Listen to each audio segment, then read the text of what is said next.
Hello बच्चों, मेगामाइंड academy में आपका स्वागत है।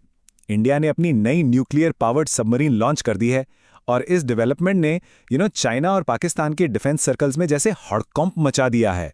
तो आज हम समझेंगे कि आखिर क्या है इस सबमरीन की शक्ति, क्यों ये इंडो पैसिफिक में एक गेम चेंजर बन सकती है और पड़ोसी देशों को चिंता आखिर हो क्यों रही है।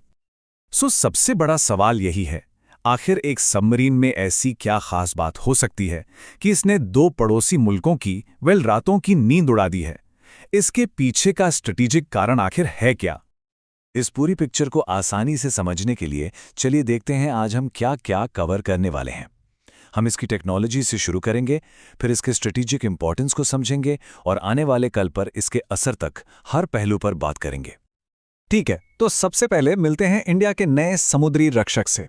ये है INS अरिधामन, भारत की तीसरी पूरी तरह से स्वदेशी यानी इंडिजिनस परमाणु शक्ति चालित बैलिस्टिक मिसाइल सबमरीन, जिसे शॉर्ट में SSBN भी कहते हैं। इसका नाम ही इसके इरादे बिल्कुल साफ कर देता है ना, अरिहंत यानी दुश्मनों का नाश करने वाला।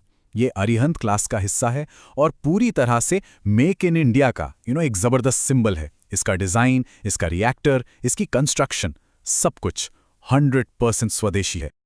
लेकिन अरिधामन को बस एक और सबमरीन समझने की गलती मत करना। ये अपने पिछले वर्जन्स यानी INS अरिहंत और अरिघाट से कहीं ज्यादा बड़ा और शक्तिशाली अपग्रेड है। देखिए, ये लगभग 1000 टन ज्यादा भारी है। अब इस बड़े साइज का सीधा मतलब क्या है? सिंपल है, ये ज्यादा मिसाइल्स कैरी कर सकती है, खास तौर पर लंबी दूरी तक मार करने वाली K4 बैलिस्टिक मिसाइल्स, और इससे इसकी स्ट्राइक कैपेबिलिटी कई गुना बढ़ जाती है। तो आखिर इस न्यूक्लियर वर्ल्ड में ऐसा क्या जादू है जो एक सबमरीन को इतना खास बना देता है?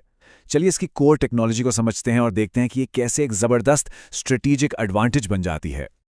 इस सबमरीन का दिल है इसका कॉम्पैक्ट न्यूक्लियर रिएक्टर। ये एनरिच्ड यूरेनियम से चलता है और इसकी सबसे बड़ी खासियत सबसे बड़ा सुपर पावर ये है कि इसे चलने के लिए ऑक्सीजन की जरूरत नहीं पड़ती और समुद्र के नीचे यही सबसे बड़ा गेम चेंजर है। तो फर्क क्या है? ऐसे सोचिए, एक न्यूक्लियर सब एक सुपर एथलीट है जो कभी थकता नहीं। उसकी रेंज अनलिमिटेड है, वो महीनों तक पानी के नीचे रह सकती है, एकदम शांत और तेज।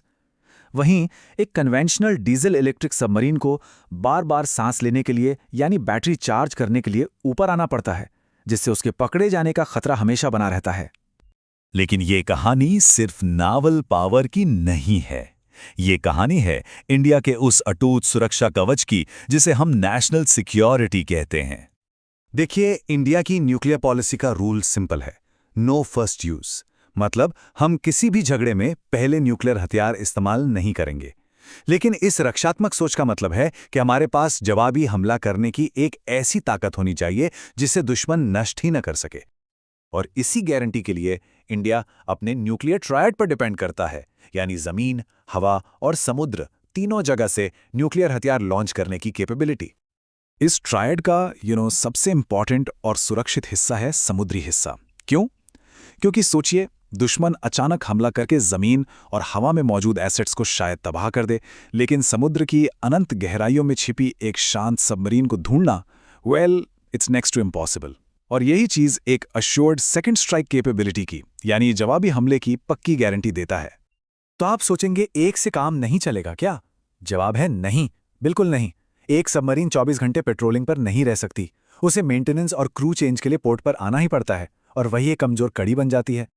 तो 3 या उससे ज्यादा SSBNs का फ्लीट ये पक्का करता है कि हर समय, चाहे दिन हो या रात, कम से कम एक सबमरीन समुद्र में अपनी पोस्ट पर तैनात है।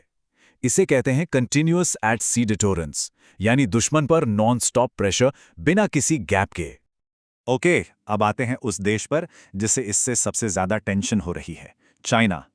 अरिधम की कमिश्निंग सीधे तौर पर इंडियन ओशन में बढ़ती चाइनीज नेवल प्रेजेंस को एक क्लियर कट जवाब है। सिंपल शब्दों में, अब इंडियन ओशन चाइना के लिए कोई फ्री प्लेग्राउंड नहीं रहा। इंडिया की ये SSBN फ्लीट चाइना की सबमरीन्स को ट्रैक और काउंटर करने की शक्ति देता है। इससे हिंद महासागर में स्ट्रेटेजिक बैलेंस बदल जाता है और चाइना के लिए यहां ऑपरेशन करना पहले जैसा आसान बिल्कुल नहीं रहेगा। और अब पाकिस्तान की बात करें। उनके लिए तो ये डेवलपमेंट एक बहुत बड़ा स्ट्रेटेजिक असंतुलन, एक इम्बैलेंस पैदा करता है। ये उनके लिए एक स्ट्रेटेजिक नाइटमेयर जैसा है। देखिए, पाकिस्तान के पास समुद्र आधारित यानी सी बेस्ड न्यूक्लियर ताकत है ही नहीं, और अब इंडिया के पास ये गारंटी है कि वो एक छिपी हुई सबमरीन से सेकंड स्ट्राइक कर सकता है।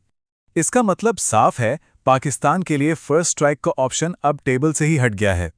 It's an unthinkable option, a strategic suicide. लेकिन कहानी यहां खत्म नहीं होती। SSBN तो सिर्फ एक टाइप की न्यूक्लियर सबमरीन है। अब भारत की नजर एक दूसरे और ज्यादा आक्रामक यानी ऑफेंसिव टाइप की सबमरीन पर है। अगर SSBNs जैसे कि अरिधमन देश की सबसे बड़ी इंश्योरेंस पॉलिसी हैं, जिनका काम है छिपकर इंतजार करना, तो SSNs यानी अटैक सबमरीन्स हंटर किलर्स होते हैं। इनका काम है दुश्मन के जहाज़ों और सबमरीन्स का एक्टिवली शिकार करना और उन्हें नष्ट करना। और गेस व्हाट, इंडिया ने अपने स्वदेशी SSNs बनाने के प्रोजेक्ट को मंजूरी दे दी है।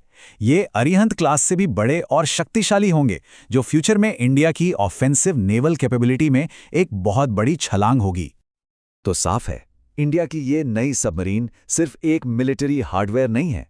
ये एक शक्तिशाली बयान है जो रीजनल सुरक्षा को एक नया आकार देता है और भारत को एक प्रमुख समुद्री शक्ति के रूप में स्थापित करता है। अब सवाल ये है कि आगे क्या होगा? बच्चों, वीडियो इन्फॉर्मेटिव लगा तो लाइक, कमेंट और शेयर जरूर करना, और ऐसे ही इन डेप्थ एनालिसिस के लिए मेगामाइंड एकेडमी को सब्सक्राइब करना मत भूलना।